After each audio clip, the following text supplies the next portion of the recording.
condition bato bazali ko vivre na yango. O nga na bimi na kende luka, na kende poto, na kende soki mboka ya Maghreb, so botala wana bozomona bambetu bato balalaki awa balamuki bazangi même bâche mbongo ya kosomba bâche ya kosala moi tante ndenge bandeko mususu basali mususu balalaka vraiment na se ya mbula ata place akobata mambula ezate na bana libanda donc ezali pasi.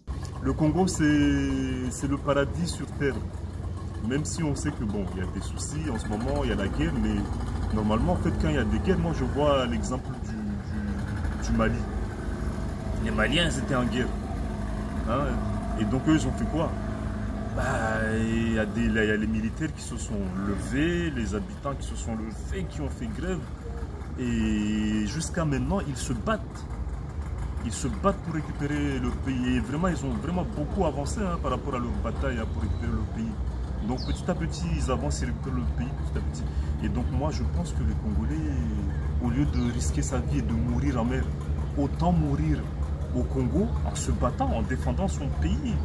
Pour ça, au lieu de rester là, les bras croisés, les gens, les étrangers, ils viennent, tout le monde, ils font... Non, moi je trouve que c'est pas normal. Je pense que les Congolais, surtout, ils devraient se sacrifier autrement. C'est-à-dire qu'ils ne devraient pas se sacrifier en mer, en voulant venir ici, mais plutôt se sacrifier en se battant pour récupérer leur pays. C'est la seule solution.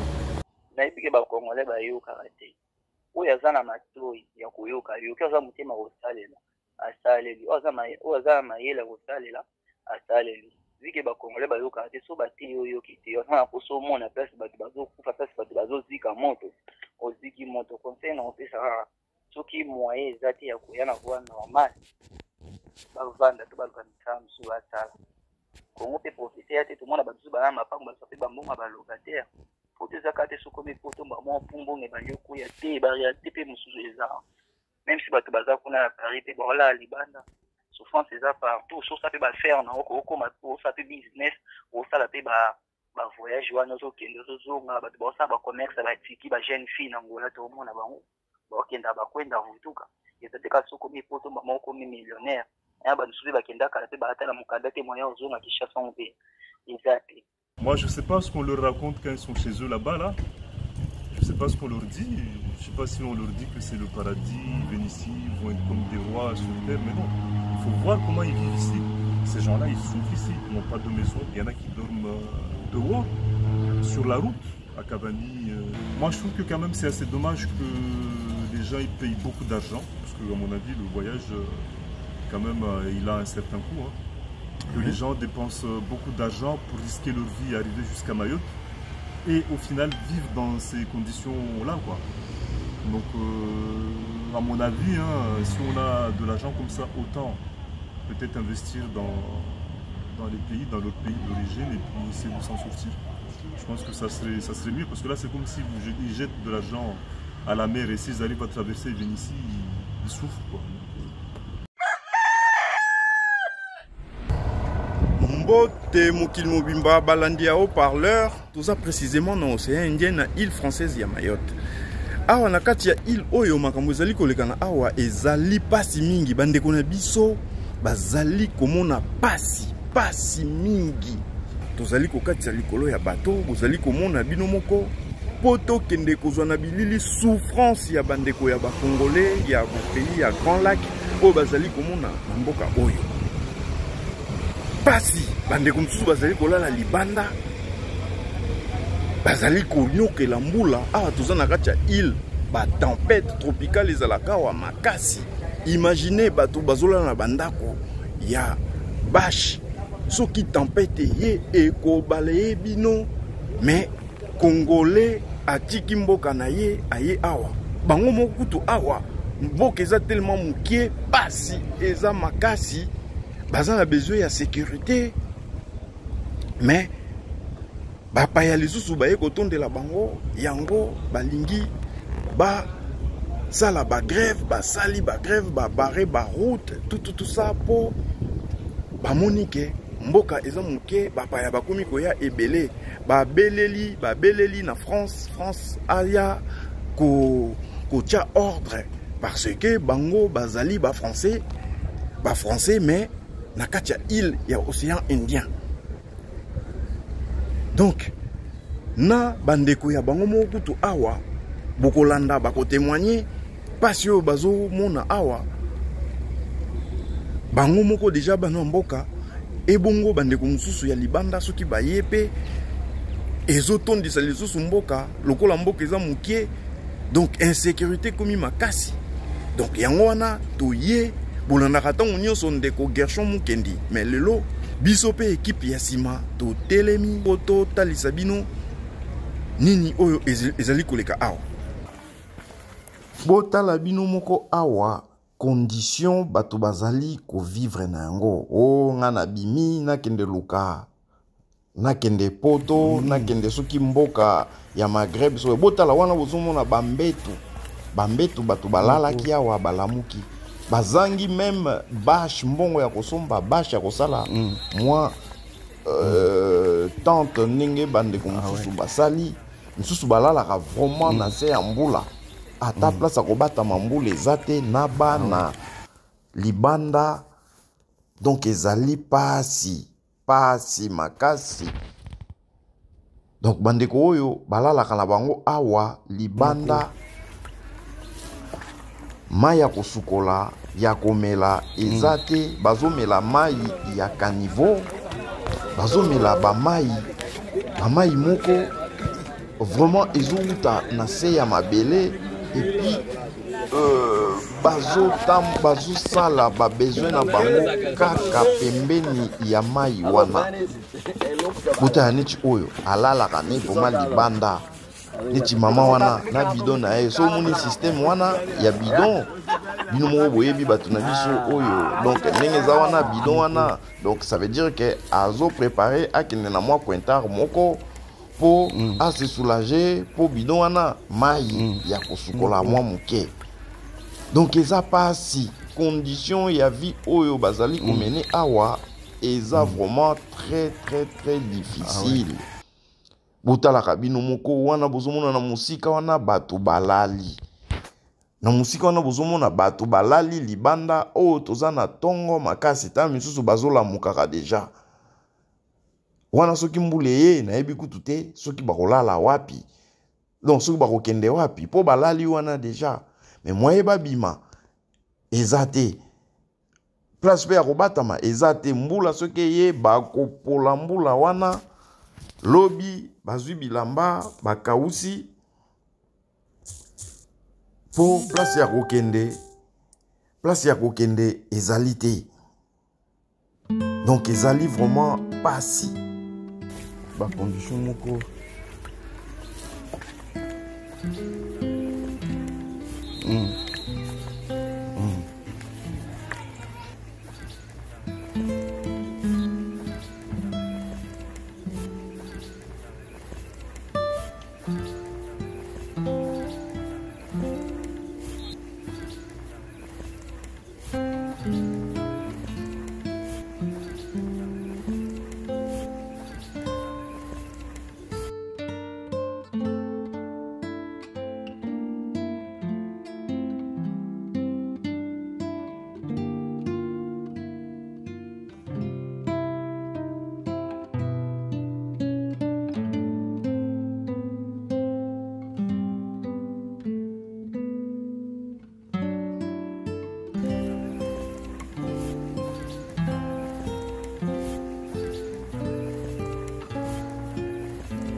ouais.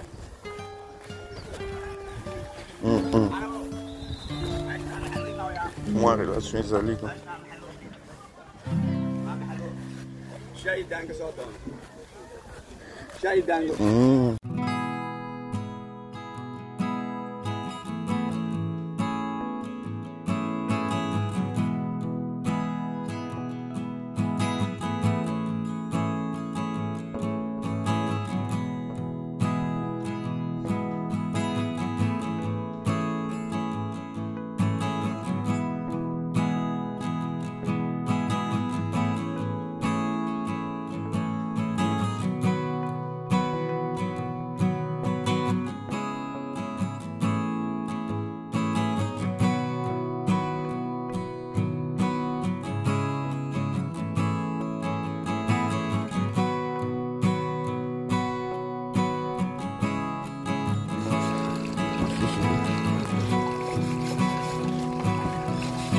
la mayango donc taneti na se kuna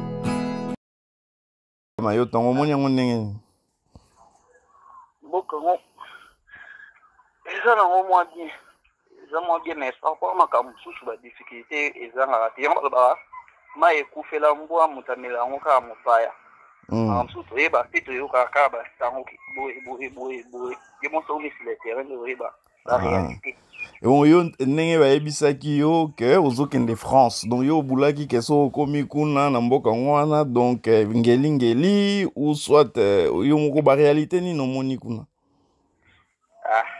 na yeba écouté ki ikoarrive boye mais beka direct natala boye koti banzela ya bamai mais façon ya kokai ena ezalaki bien te mbongo ezomata lokola ira Jericho mai ntango etombwama ndenge totala desenima mwana mai etombwama ntango etokasi ndeti komela bino na esote bino ekoteli bino esu na kati toyebi kaka tokota na bato nde tomonaka bato ya batitanique banse ya bato monene ezoka nde zala bongo te na bariske donc moye kaka te vague ya makasi oyo mwa bapena mingimingi ekozala te po wana toriske liwa nzambe kaka nzambe tout le temps moto nyonso azali na prière okasana ebandeli eyebani te soki eyebani te soki okwei na mai oyebi te soki okosala ndenge nini sauvetage eza te donc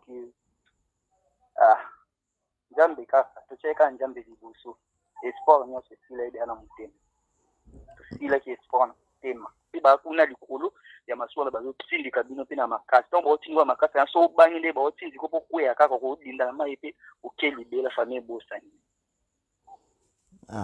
mais tour na bino ndenge olobi nyonso elekanaki mwa malamu bato bakufaki te me bokomi ntina kati ya Mayotte mitema ezalaki kaka biso te mitema ezalaki te mitema ezalaki te motema ekokita ti nde tobimi na mokili na kati ya mai mitema ezalaki te meme soki obomasaki wana faso ezotelema soki ndeti mbongo yenye etomboli yango ntango ekita oki ndeti babeti yo libaya na mokongo eleli pum ya mai ya soma soki la prochaine fois otinda moto mosusu nzela wana ya te onga amoni liwa deya na miso nanga te ndeko nanga koya boya kote na riske ya liwa akufi totambola nanu mpo kotana tolongo ezala eta ba-1h tokomi ti ba-13h tomona siko mokili na mosika donc komi mwa pembeni nde alegendarmerie apusani aye ale moto na biso akati montere bazwi biso bakotisa montere ya gendarmerie nde bamemea biso ntina mokili siko kokoma na bino na mboka ngo wana kovanda na bino bozovivre ndenge nini namoni condition ndenge nayoki na ndenge namoni condition ya vie eza ndenge nini place wango wana bozovanda bato mosusu baza so bakomi poto baneige oyo bayokaka na sango so okomi baneige ane ekoma bambongo bawolo ekita ok so okomi bongo bato mosusu balala libanda nani so oza na ndeko obengi ndeko naye ozone so oza na ndeko te bantu nyonso baza balala balibanda badeza bainanie osokola bamai ya baterase bandako mosusu bomona na bilili oyo batonga babashane eza makasi ya moto ye moko araisonne alebi kopoela mbula libanda bino asala ata boye mpona azala ata ya kobatama na bombama namoni na bilili bato mosusu bazolala na libanda wana batie etoko bamosusu bambetu baéponge siko bato wana na bangungi na mbula donc balalaka kaka wana mpona bazwa mwa mopepe to ndenge nini place eza te yo na mboka bato surtout so ona oza enregistré te bayeba te so hébergement eza te ozala nana enregistré soki oenregistré osali des réclamations balukaka mpe na baplace so place eza te ozala kaka bongo ata mbula ata moi ekokolela o kaka bongo mai wana bato bazo sukola basani eza mai ya salite to mai namoni mai musu ezobima na sa mabele mais eza ka niveau ba mai ya bato basukolaka ya banini nyonso ekitaka wana na ya fulu na bato bazosumba mais nini bosalaka mpona mai yango ka shwa ezalaka te yango kaka bokosalela kaka yango bosokolelaka yango bolambelaka wana shwa te po autrement osala eza te so bandeko mosusu baya bamboka misika oyo batinda bandeko na bango baleka na banzela oyo po bazala na soutien pena ya financement ya kosoutenir bandeko na bango po bavivre na etat moko ya bien so bamoni kaka ndeko akomi kaka bosundeli yango oyo epesaka lisusu mpasi mpona bongo bamisusu bazalaka sondeko naza metropole atindeli mbongo azwi ndako po azivre na bacondition oyo te moni yo lokolo evimbi lokolo wana pasi kaka ya voyage yango evimbisi yo lokolo kotambola na bamai to ndenge kotambola mpe balong trajet kotambola balong trajet makolo moyen financement eza te bakopesa bino kaka bon alimentaire ya kolia mais soutien financement pena eza te conseil na bapesa bango so baza na bango na mbongo te ke moto ya direct bavanda na bango bazwa ata mbongo ayesa ata moto zwa boye suka eka boye soit kota ata braza kota angola bimisa biloko boye osala connex oluka moyen na yo mpe so olingo oya poto oya na place ke batinda bato na banzela bariske nayebi ke bakongolais bayokaka te oyo aza na matoi ya koyoka yoki aza motema kosalela asaleli oyo aza na mayele ya kosalela asaleli vike bakongolais bayokaka te so batei oyoki te osana poso omona place bato bazokufa place bato bazozika moto oziki moto conseil na kopesa kaka soki moyen eza te ya koya na voie normal bavanda to baluka misala mosusu basala kongo mpe profite ya te tomona badusu bana mapango baluka mpe bambongo balocataire po te ezaka te sokomi po tomba mwa pumbongo ebandi okoya te barealité mpe mosusu eza même si bato baza kuna na paris mpe baolala libanda souffrance eza partout sosa mpe bafere na okoma osala mpe business osala mpe bavoyage wana ozokende ozozonga bato baosala bacommerce batiki bajeune fille na ngola tomona bango baokenda bakwenda vutuka eza te kasi sokomi po tomba mwa okomi millionnaire aya bato mosusu bakendaka mpe baatala mokanda te moyen ozonga kishasa mpe eza te bon via kaka poto te na partir ya mboka mpe kokoki koinvesti okomi mpe na mbongo ekomi oke mpe bapoto wana bakwenda vutuka wamoni osibe kosekasa riske liwa etali poso opekisi moto ayoki na ye te on etali ya conséquence corringe mieux que conseil donc ndeko awax mbote bonjour Mbote. Habari. Sana. Ewa.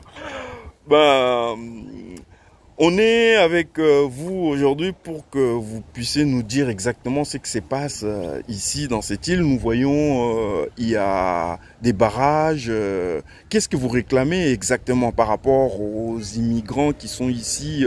On voit des mouvements sociaux ici, les enfants ne vont pas à l'école. Qu'est-ce qui se passe exactement ici? Ce qui se passe, c'est que déjà, en fait, nous, ici, à Mayotte, en fait, on n'est pas très riche. On n'est pas très riche, en fait, à Mayotte. Donc, oui. On a nos soucis. Il faut qu'on scolarise nos enfants. Il faut qu'on donne à manger aux enfants. Il faut qu'on soigne, il faut qu'on se soigne, nous aussi, en fait, tu vois. Et donc, du coup, le souci, c'est qu'il y a des gens qui viennent de l'extérieur, des immigrés qui viennent. Et donc, vu que déjà, nous, rien qu'entre nous, tout ça là, ça ne suffit pas, les écoles, l'hôpital, ça ne suffit pas. Et donc ça fait que tout déborde, quoi. Et ces gens-là, ils viennent d'où, de l'extérieur exactement? Quand vous dites de l'extérieur? Il y en a qui viennent bon, des Comores au début. Et puis bon, maintenant en fait, il y a ceux qui viennent du Congo et du Rwanda, du Somalie. Donc l'Afrique des Grands Lacs et du Somalie. Donc maintenant ces gens-là sont de plus en plus nombreux ici. Donc du coup, ce qui fait que le peu que nous on avait, en fait déjà ça ne nous suffisait pas à nous. Et vu que eux ils viennent, bah écoute, ça suffit encore moins, quoi. Donc du coup, voilà le souci. Et quand vous dites vous êtes pas riche, mais on connaît que on reconnaît que votre île appartient, c'est une partie de la France. Mais la France est riche. Mais comment vous dites que vous n'êtes pas riche? Oui, la France elle est riche, mais prenez Mayotte et puis comparez à la France, quoi. prenez Mayotte, comparez Mayotte à l'île de la Réunion, comparez Mayotte à la Martinique, comparez Mayotte aux autres territoires français, vous verrez que ça n'a rien à voir. C'est français sur le papier, c'est français, mais au niveau de la vie de tous les jours, c'est l'Afrique, quoi. De toute façon, toi, tu es ici, tu vois, Mayotte, c'est l'Afrique. Les routes, tout ça, c'est l'Afrique. Hein. Le développement, c'est l'Afrique. C'est même pas que c'est l'Afrique. Hein. C'est comme si c'était une zone, les zones moins développées d'Afrique. Parce que tu peux même pas comparer aux grandes villes comme Kinshasa ou, je sais pas moi, les grandes capitales en Afrique qui sont quand même assez modernes. Mayotte, c'est encore un village. Et vous trouvez que c'est pas développé et la plupart des gens veulent vous envahir, si je comprends bien, les gens qui viennent des Grands Lacs, c'est eux qui sont souvent candidats à l'immigration ici. Et comment ils vivent ces gens-là ici? Ah ben justement, il faut aller les voir. Hein. Moi, je ne sais pas ce qu'on leur raconte quand ils sont chez eux là-bas. Là. Je ne sais pas ce qu'on leur dit. Je ne sais pas si on leur dit que c'est le paradis, ils viennent ici, ils vont être comme des rois sur terre. Mais non, il faut voir comment ils vivent ici. Ces gens-là, ils souffrent ici. Ils n'ont pas de maison. Il y en a qui dorment dehors, sur la route, à Cavani. Mais il y a deux endroits. Il y a Cavani Sud, il y a des gens qui dorment sur la route. Ah oui? La route même. Après, il y a le camp de réfugiés, et puis il faut voir comment ils vivent. Hein. Donc, pas d'eau, pas d'électricité, pas à manger. Ce sont des conditions qui sont vraiment très, très, très difficiles. Donc, moi, je sais pas. Hein. Moi, je trouve que quand même, c'est assez dommage que les gens ils payent beaucoup d'argent. Parce que, à mon avis, le voyage, quand même, il a un certain coût. Hein.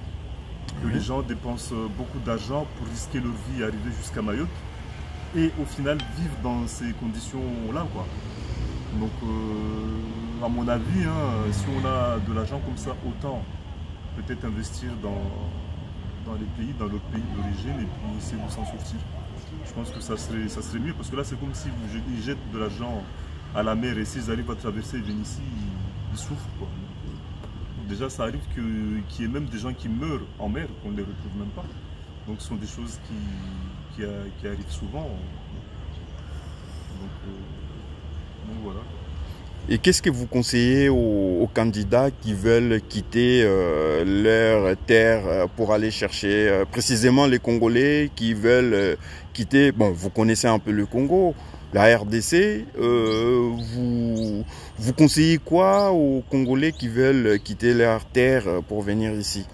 Moi, le Congo, je connais de par les informations, mes recherches personnelles, mais j'ai jamais été en fait au Congo. Et puis déjà, moi, quand j'entends Congo, la première chose qui me vient à l'esprit, en fait, c'est quand j'étais encore lycéen, ça date, hein, fin des années 90, j'avais entendu sur France Inter à l'époque. Hein. Ils avaient parlé du Congo. D'ailleurs, j'écoutais même pas la radio, j'étais pas...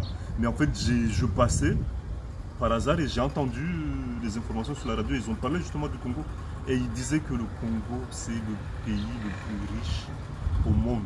Au monde? Au monde. À l'époque, hein, j'étais encore un adolescent. Hein, oui. Et j'ai entendu ça là, au Congo. Après, moi je ne connaissais pas encore vraiment ces pays-là. Et là, quand j'ai entendu ça, Congo, Afrique, pays le plus riche au monde. Donc ça avait piqué un peu ma curiosité. Je suis resté, j'écoutais. Et donc et là, j'ai entendu, ils ont parlé des richesses naturelles du Congo, tout ça. Et donc, moi, je trouve que je sais pas, les gens qui parlent du Congo pour venir ici, je sais pas, mais personnellement, je ne comprends pas. Le Congo, c'est le paradis sur terre. Même si on sait que bon, il y a des soucis en ce moment, il y a la guerre, mais normalement, en fait, quand il y a des guerres, moi, je vois l'exemple du Mali. Les Maliens, ils étaient en guerre. Hein? Et donc, eux, ils ont fait quoi? Il y a les militaires qui se sont levés, les habitants qui se sont levés, qui ont fait grève. Et jusqu'à maintenant, ils se battent. Ils se battent pour récupérer leur pays. Et vraiment, ils ont vraiment beaucoup avancé hein, par rapport à leur bataille hein, pour récupérer leur pays. Donc petit à petit, ils avancent et récupèrent leur pays petit à petit. Et donc moi, je pense que les Congolais, au lieu de risquer sa vie et de mourir en mer, autant mourir au Congo en se battant, en défendant son pays. Tout ça, au lieu de rester là, les bras croisés, les gens, les étrangers, ils viennent, tout le monde, ils font... Non, moi je trouve que c'est pas normal. Je pense que les Congolais, surtout, ils devraient se sacrifier autrement.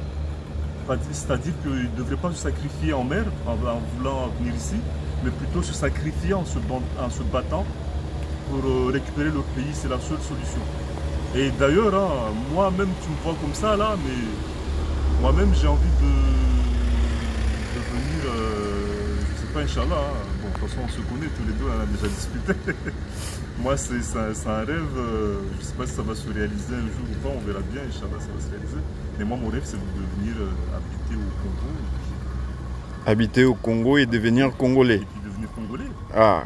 Parce que même moi je suis mahorais, mais moi, la vie à Mayotte, tout ce qui se passe, tout ce que la France fait, en parenthèse, bon, je sais pas, moi-même, je sais pas ce que la France, le projet de la France à Mayotte, mais c'est un peu bizarre, quoi. Parce que notre vie, elle change, elle est de plus en plus difficile. Donc voilà. Donc pour vous, c'est vice-versa en fait. Vous voulez aller au Congo, mais les Congolais eux-mêmes, ils fuient le Congo pour quitter leur pays, aller en France, dormir dehors. Donc en plus, bon, la France, comment dire, en guillemets, entre guillemets, quoi. C'est la France juste parce que c'est une position peut-être géostratégique, mais sinon c'est pas vraiment la France. Hein. On n'a pas les mêmes conditions de vie, on n'a pas les mêmes avantages qu'il y a en France, on ne les a pas ici. Oui, donc du coup, oui, c'est sûr que moi sur ce point-là, moi c'est surtout les Congolais, sur ce point-là, moi je ne les comprends pas. Je ne les comprends pas. Comment est-ce qu'ils peuvent avoir envie de quitter leur pays, venir ici, alors que ici il y a beaucoup de gens, parce que je ne suis pas le seul, hein, il y a beaucoup de gens. Bon, il y a de plus en plus de gens en fait, parce que les gens ne connaissaient pas, mais maintenant que les gens commencent à connaître, il y a de plus en plus de gens en fait qui rêvent d'aller habiter au Congo. Donc, je sais pas, moi je pense que c'est peut-être un manque d'informations sur les gens qui veulent venir ici à Mayotte, peut-être qu'ils n'ont pas assez d'informations, ou c'est peut-être même les passeurs, parce que les passeurs, eux, ils font payer les billets, en fait, entre parenthèses, hein, pour venir jusqu'à Mayotte. Donc peut-être qu'eux, ils disent juste ça, ils les font rêver, pour que les mecs, ils payent, eux, ils prennent leur argent, après ils s'en fichent s'ils viennent devenir clochards ici, ou s'ils viennent mourir de faim ici. Et puis même, il y a des gens qui viennent de là-bas, et quand ils viennent ici, il y en a qui pètent les plombs, il y en a qui deviennent fous. Ah, donc il y a certaines personnes, les fous qu'on voit souvent ici, c'est des gens des Grands Lacs, précisément les Congolais qui deviennent fous mentaux. Je ne dis pas que c'est précisément les Congolais, mais il y a des migrants qui viennent ici, je sais pas, hein, on leur fait rêver que ici tout va bien, tout est beau, et quand ils viennent ici, ils voient la réalité, waouh. Je pense, hein, parce que bon, ils ont un choc, et il y en a qui malheureusement, en fait, parce que ce sont nos frères, hein, parce que bon voilà, entre moi, hein, parenthèse, hein, ce sont nos frères, et il y en a beaucoup qui deviennent fous. Ça c'est pas bon, c'est pas bon. Donc moi je conseille aux gens qui sont là-bas de bien réfléchir. S'ils ont de l'argent, je ne sais pas combien ça coûte la traversée, 2 000 euros, 3 000 euros, 4 000, 5 000 euros, je ne sais pas combien ils vont payer pour arriver jusqu'ici.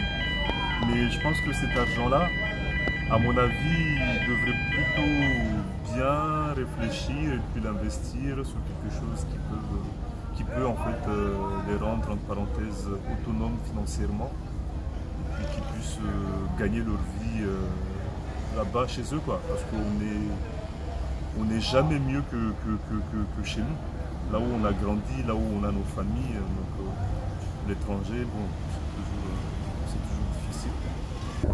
Ndenge na yebisaki bino na ebandeli que awa bandeko na biso bazali komona pasi mingi, bazali komona pasi, place ya kolala deja eza pasi. Bandeko oyo botala bino moko ndenge bazali kosukola babilamba na mai ya salite, mai oyo ya baterase, mai ya bakanivo, le même mai so otali na musika kuna mutu azali kosumba na se ya pont, na se koto oyo bamisusu bazosukola bilamba na basani banzungu ere moko mpe bazomela na bango mai yango. Donc nazali kokonseye na bandeko oyo posa babima kaka libanda ya mboka bakende bozodepense mbongo ebele mingi kutu bakomaka na baesika yango te, bakomaka te mekasi bakufaka na nzela ere moko soki charge eleki makasi e so oza moto ya libabe babwaki yo na mai mpo badinda te. Donc soki babwaki yo bongo ebembe na yo ekomonana te ata mokuwa ekomonana libanda te mpo bambisi ebale ya boye bambisi bakolia yo donc yango monaka bandeko mosusu babima na bandako o avoyaja bamona bayokaka lisusu sango te nzoka ndeko wana se akufa na ye na mai parce que awa ere moko bamonaka bibembe non identifié bakokunda yo sans famille ayeba bakokunda yo misusu kutu ebembe monanaka te. Yango nasengi na bandeko avant obima kende na voie normale soit visa toboyi te conseil ndeko oyo alingi akende vi libanda soit visa obimi na yo ozwi bato na yo pepo mais okende nzela ya mai bayebisaki yo ke kote moko okokota na mai okobima na bato okokoma na vie ya bien ke bandeko okokufa okokoma lokola mutu moko azanga famille et puis bakokunda yo sans famille mutusu kutu ebembe na yo bakomona yango te po mai oyo bozomona oyo profondeur ezawa ata babato 10 ekokita ntina se bongo yo oyebi konage te babwaka yo na mai oyo ndeko ete ya bino